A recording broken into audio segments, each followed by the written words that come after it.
Good afternoon students. आज हम लोग पाठ 6 का अभ्यास करेंगे। पृष्ठ संख्या 71, पेज नंबर 71, जिस पर वर्ण संयोग और संधि दिया गया है। तो सबसे पहले हम ये जानेंगे कि वर्ण संयोग क्या है। सबसे पहले हम ये जानेंगे कि वर्ण संयोग क्या है। वर्ण संयोग वर्ण अर्थात व्यंजन या स्वर जब मिलते हैं तो एक वर्ण बनता है। जैसे वर्ण संयोग हुआ म जोड़ अ, म, तो ये हो गया वर्ण संयोग। संस्कृत भाषा में व्यंजन तभी, कोई भी शब्द वर्ण तभी पूरा होता है जब उसके साथ स्वर लगा हो। तो म जोड़ अ, म। तो यहाँ अब आज हम लोग वर्ण संयोग और संधि देखेंगे। हालांकि संधि हम लोगों ने पढ़ा है और वर्ण संयोग और संधि में अंतर समझेंगे। तो जहाँ पर कोई विकार नहीं हो, जब वर्णों के मेल में जब कोई परिवर्तन नहीं हो, विकार नहीं हो, तब वह वर्ण संयोग कहलाता है। जैसे अब पहला देखें हम, पंडितान उपाश्रयति। वर्ण संयोग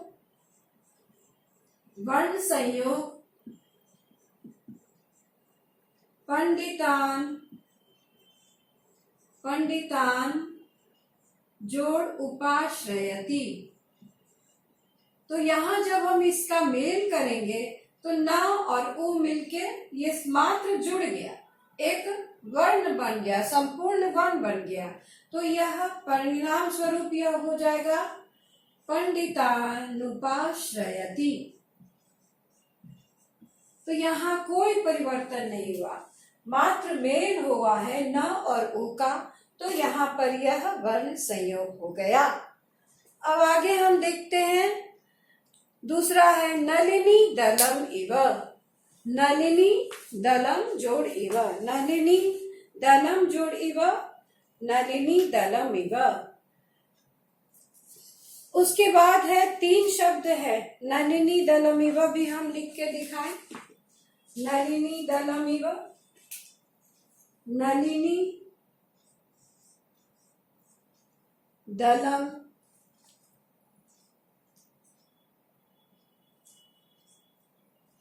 नलिनी दलम जोड़ इव। तो यह मिलकर बन गया नलिनी दलम इव। नलिनी मतलब कमल के पत्ते के समान, कमल के पत्ते के समान, नलिनी दलम इव। तीन दोनों ही उदाहरणों में मात्र संयोग है, यहाँ पर किसी प्रकार का परिवर्तन नहीं हुआ है। अब हम आगे देखें, एक और उदाहरण है करोत्येव। ये तो यहाँ वर्ण संयोग हुआ दोनों में। आगे हम देखते हैं करोत्येव। इसमें क्या हुआ है, इसका अगर हम विच्छेद करेंगे तो करोति जोड़ एव, करोति जोड़ एव, करोत्येव। ठीक है, करोति जोड़ एव, करोत्येव। तो यहाँ पर इको यणचि सूत्र से ई का य हो गया। यहाँ पर विकार हुआ है। यहाँ ई स्वर का य हो गया, इको यणचि सूत्र से यण संधि हो गया। तो यहाँ विकार है, तो यह संधि है, यहाँ संयोग नहीं है। उसके बाद हम देखते हैं अद्यैव। अद्यैव एक उदाहरण है, अद्यैव। तो इसका भी हम जब विच्छेद करेंगे तो यहाँ भी संधि होगी। अद्य जोड़ एव, अद्यैव। यहाँ पर वृद्धि संधि हुई, अ अथवा आ के बाद ई या नहीं, तो अ अथवा आ के बाद ए आए तो उसका अय हो जाता है। अद्य जोड़ एव, अद्यैव। उसके बाद है यथेष्टम, यथेष्टम, यहां भी संधि हुई है, यहां भी संधि हुई है। तो यहाँ पे कौन सी संधि है, इसका अगर हम विच्छेद करते हैं तो यह हो गया यथा जोड़ इष्टम, यथा जोड़ इष्टम, यथेष्टम। ये यहाँ पर गुण संधि हुई है। अ अथवा आ के बाद ई या ई आए तो ए हो जाता है, तो यहाँ पर ये गुण संधि हो गई। तो हम अंतर देखते हैं कि वर्ण संयोग में जब वर्ण मिलाते हैं तो कोई परिवर्तन नहीं होता है, और जब संधि में हम वर्ण मिलाते हैं तो परिवर्तन हो जाता है। अब हम आगे का उदाहरण और भी देखेंगे वर्ण संयोग में। वर्ण संयोग का उदाहरण हम देखेंगे, सिर्फ वर्णों का संयोग होता है, इसमें कोई परिवर्तन नहीं होता है वर्ण संयोग में। जैसे अहमपि, अहमपि, मरणमस्तु, मरणमस्तु। उसके बाद है त्वमेव, त्वमेव। उसके बाद किमहम, किमहम। उसके बाद अवश्यमेव, अवश्यमेव। तो इसका जब हम विच्छेद करेंगे तो यहाँ पर संयोग है, ये संयोग का उदाहरण है, यहाँ पर कोई परिवर्तन नहीं है। तो ये हो गया अहम जोड़ अपि, ये हो गया मरणम अस्तु, मरणम जोड़ अस्तु। यहाँ हो गया त्वम जोड़ एव, यहाँ किम जोड़ अहम,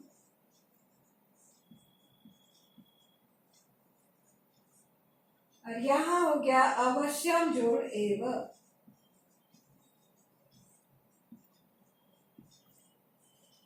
तो यहाँ हम देखेंगे कि कोई परिवर्तन नहीं, मात्र वर्णों का संयोग हो गया।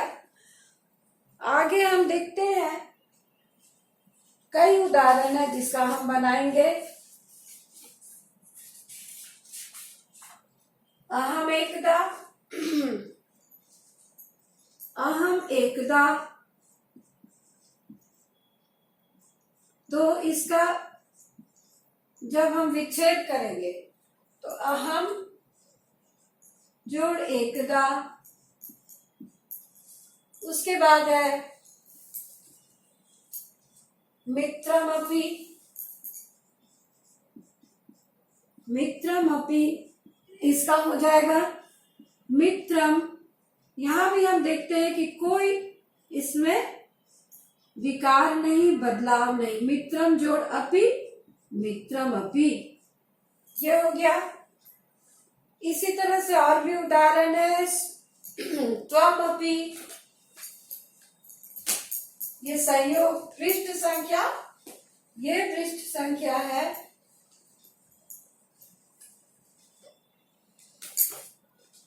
पृष्ठ संख्या 72 है, प्रश्न 1 है। अब यहाँ एक और, अब हम देखें मित्रमपि के बाद त्वमपि स्वयमेव, त्वमपि, त्वम जोड़ अपि, त्वमपि। स्वयं जोड़ एव, स्वयमेव, स्वयं जोड़ एव, स्वयमेव।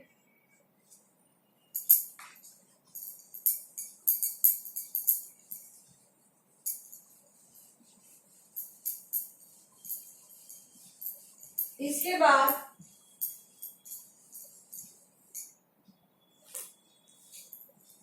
स्वयमेव के बाद है अहमपि,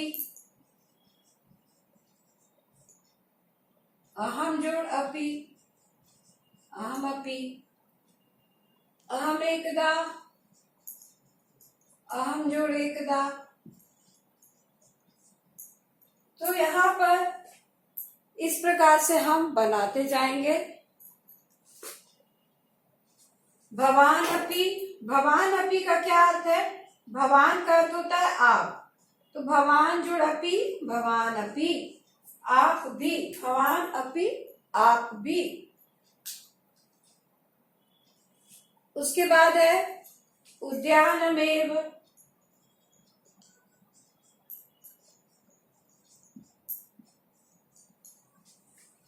तो ये हम यहाँ पर संयोग है, तो संयोग में हम कोई परिवर्तन नहीं होता है।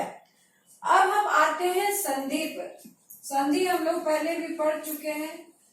तो संधि क्या है? पृष्ठ संख्या 73 पर हम आते हैं। 73, पेज नंबर 73। इसमें क्या दिया हुआ है? संधि। तुम सब जानते हो कि संधि किसे कहते हैं? संधि दो वर्णों के मेल में। संधि किसे कहते हैं? दो वर्णों के मेल में जब कोई विकार उत्पन्न हो, परिवर्तन उत्पन्न हो, तब उसे संधि कहते हैं। दो वर्णों, दो वर्ण स्वर अथवा व्यंजन, तो दो वर्णों, या ऐसे लिख सकते हैं कि दो अत्यंत संयोगी वर्णों के मेल से, दो अत्यंत संयोगी वर्णों के मेल से,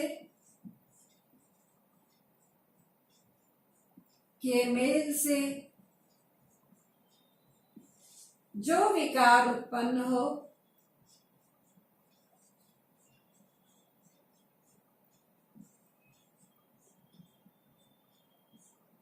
उसे संधि कहते हैं। उसे संधि कहते हैं।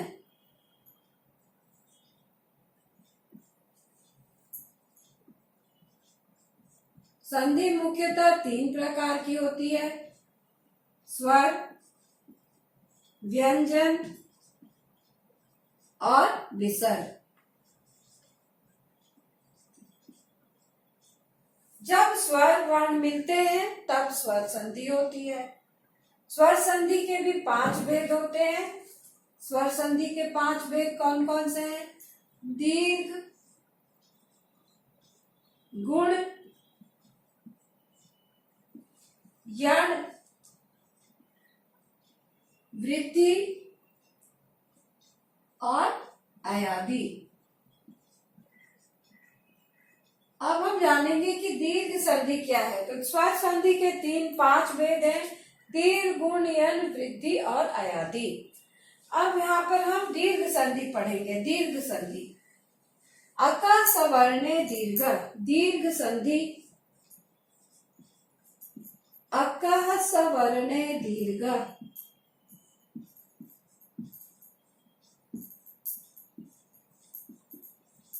इसका अर्थ हुआ कि समान वर्णों के मिलने पर उसका दीर्घ रूप हो जाता है। जब समान वर्ण मिलते हैं, जैसे अ और आ मिलके आ, ई और ई मिलके बड़ी ई, उ और उ मिलके बड़ी उ, तो जब भी समान स्वर मिलते हैं तो उसका दीर्घ रूप हो जाता है। तो जैसे अब हम उदाहरण यहाँ देखेंगे। सत्य जोड़ अर्थः क्या हो जाएगा? सत्य, पेज नंबर 74 बनाएंगे बच्चे। 74, पेज नंबर 74 पहले हम पढ़ा चुके हैं। तो इस पाठ के अंत में अभ्यास में संधि दिया हुआ है, तो इसका हम फिर से पुनरावृत्ति कर लेते हैं। तो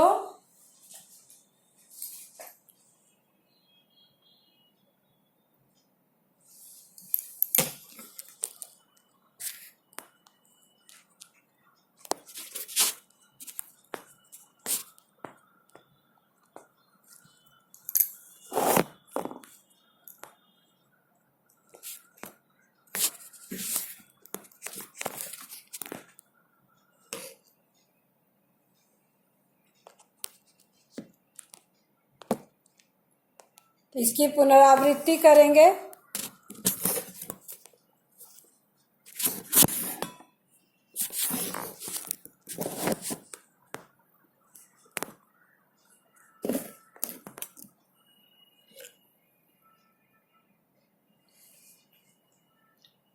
जैसे पहला है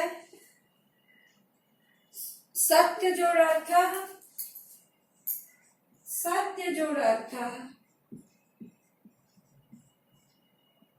क्या हो जाएगा? सत्यार्थ। दूसरा है यहाँ सत्य का और अर्थ का मिलके हो गया, सत्यार्थ। दूसरा है तथा जोड़ अपि, तथा जोड़ अपि क्या हो जाएगा? तथापि। तीसरा है हिम जोड़ आलय, हिम जोड़ आलय हिमालय।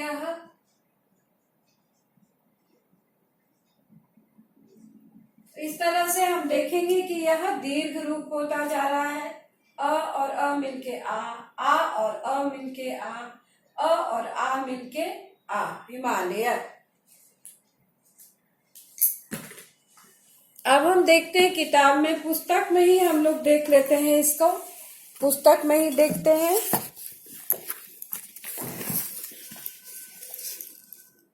हिम जोड़ आलय हिमालय, विद्या जोड़ अर्थी विद्यार्थी, दया जोड़ आनंद दयानंद, मुनि जोड़ इंद्र मुनीन्द्र, रजनी जोड़ ईश रजनीश, परि जोड़ इच्छा परीक्षा, मही जोड़ इंद्र महीन्द्र, साधु जोड़ उक्ति साधुक्ति, सिंधु जोड़ ऊर्मी सिंधु ऊर्मी बड़ी ऊ की मात्रा, वधु जोड़ उत्सव वधूत्सव, भू जोड़ ऊर्जा भूर्जा, पितृ जोड़ ऋण पितृणम, मातृ जोड़ रिद्धि मातृद्धि।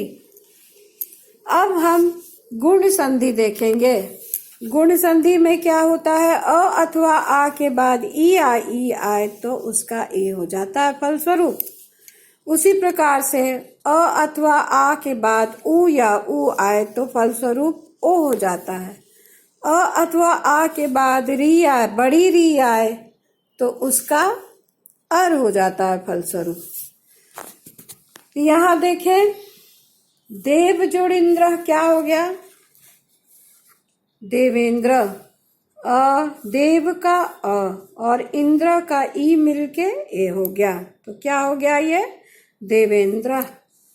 नर जोड़ ईशा क्या हो जाएगा? नरेश। रमा जोड़ इव क्या हो जाएगा? रमेव। महा जोड़ ईशा महेश।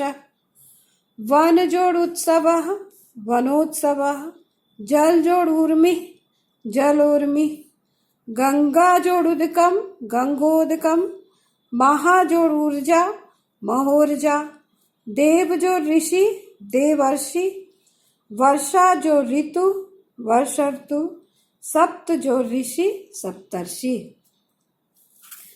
तो ये गुण संधि, इसको बुक में बनाना है, यहाँ पर ही अभ्यास इसका दिया हुआ है। तो संयोग और संधि में हम लोग अंतर समझ गए हैं कि संयोग में वर्णों के मिलने पर कोई परिवर्तन नहीं होता है और संधि में वर्णों के मिलने पर परिवर्तन हो जाता है। तो यहाँ लिखा हुआ यदा स्वर वर्णेन सह स्वर वर्णस्य मेलनेन किंचित परिवर्तनम भवति तदा स्वर संधि भवति। जब स्वर वर्ण के साथ स्वर वर्ण का मेल से कोई परिवर्तन होता है तब स्वर संधि होती है। जैसे यहाँ देखें, अध्यापक बाला किम यूयम जानीथ यत् स्वराः के सन्ति नम्रता, आम अहम वदामि अयुरी री ह्रस्व स्वरा, आयुरी ए ओ च दीर्घ स्वरा, एते त्रयोदश स्वराः सन्ति। तो हम ये समझेंगे कि अ ई उ री अ ई उ री ह्रस्व स्वर हैं और आ ई उ, री, ए, ओ, दीर्घ स्वर हैं। ये कुल मिला के 13 स्वर हैं। अध्यापक। अध्यापक शोभनम विनम्र। अधुना त्वम कथय। विनम्र से बोलता है कि अब तुम कहो कि समान स्वरः कः भवति। समान स्वर क्या होता है? विनम्र। अ इति स्वरस्य समान स्वर अ अथवा आ अस्ति। तो समान स्वर हो गए अ अथवा आ। एवमेव आ इति वर्णस्य समान स्वर आ अस्ति अथवा अभवति। एताभ्याम भिन्ना स्वराः असमानाः स्वराः सन्ति। शोभनम सौम्य। अधुना त्वं कथ यत् अन्येषां वर्णानां समानाः स्वराः के सन्ति। अब तुम बताओ कि और कौन कौन से समान स्वर हैं। तो ई अथवा ई वर्ण से समान स्वरा। ई अथवा ई एव भवति। एवमेव उ अथवा उ वर्ण से समान स्वर भवति। और री अथवा री स्वर्ण से समान स्वर भवति। तो इस तरह से अब दीर्घ संधि अ अथवा आ के बाद आ अथवा आ ही आए तो उसका दीर्घ स्वर आ हो जाता है। ई और ई मिलने पर ई हो जाता है। उ और उ मिलने पर बड़ी उ हो जाता है। री और री मिलने पर बड़ी री हो जाता है। तो समान स्वर के मिलने पर दीर्घ स्वर हो जाता है। उसी प्रकार से अब गुण संधि में अ अथवा आ के बाद ई या ई आए तो ए हो जाता है। अ अथवा आ के बाद उ या उ आए तो ओ हो जाता है। जैसे रमा जोड़ ईश रमेश, महा जोड़ ईश महेश, सुर जोड़ ईश सुरेश, नर जोड़ इंद्र नरेंद्र, और माता जोड़ इवा मातेव। तो इस तरह से ये गुण संधि का एक प्रकार हुआ। उसके बाद अ अथवा आ के बाद उ या उ आए तो ओ हो जाता है। जैसे सूर्य जोड़ उदय सूर्योदय, नर जोड़ उत्थानम नरोत्थानम, चंद्र जोड़ उदय चंद्रोदय। तो यह हो गया गुण संधि का दूसरा रूप। तथा जोड़ उद्यमम तथोद्यमम परित्यज्य न फलम कर्मणः भवेत्। तो उद्यम को छोड़ करके कर्म का फल नहीं मिलता है। उसी प्रकार से अ अथवा आ के बाद री या री आए तो अर हो जाता है। तो उसका कौन सा उदाहरण है? वर्षा जो ऋतु वर्षर्तु, वर्षा जो ऋतु वर्षर्तु, और देव जो ऋषि देवर्षि। ये देखें हम लोग यहाँ सप्त जो ऋषि सप्तर्षि, वर्षा जो ऋतु वर्षर्तु, देव जो ऋषि देवर्षि। तो इसका हम लोग पूरा अभ्यास बना लेंगे। यहाँ पर पृष्ठ संख्या 74 और 75 को हम लोग इस पुस्तक में ही बनाने का प्रयास करेंगे। और इसके अलावा अन्य कई उदाहरण हैं पुस्तक में, हमारे अभ्यास में भी दिया हुआ, या गद्य पढ़ते समय भी बहुत सारे उदाहरण मिलते हैं। जैसे मास जोड़ अनंतरम मासानंतरम, प्रति जोड़ उत्तरत प्रत्युत्तरत। तो यहाँ पर यन संधि है, प्रति जोड़ उत्तरत प्रत्युत्तरत। और मास जोड़ अनंतरम, इसमें कौन सी संधि है? इसमें दीर्घ संधि है। मास जोड़ अनंतरम मासानंतरम। तो मास का अ और अनंतरम का अ मिलकर के मासानंतरम हो गया। उसी में हमारा एक और उदाहरण है श्लोक में यथेष्टम। तो यथेष्टम में गुण संधि यथा जोड़ इष्टम यथेष्टम। तो देव जोड़ इंद्र देवेंद्र, नर जोड़ ईशा नरेश, रमा जोड़ीव रमेव, महा जोड़ीश महेश, वन जोड़ुत्सव वनोत्सव, जल जोड़ूर्मि जलोर्मि, गंगा जोड़ुदकम गंगोदकम, महा जोड़ूर्जा महोर्जा, देव जो ऋषि देवर्षि, वर्षा जो ऋतु वर्ष ऋतु, सप्त जो ऋषि सप्तर्षि।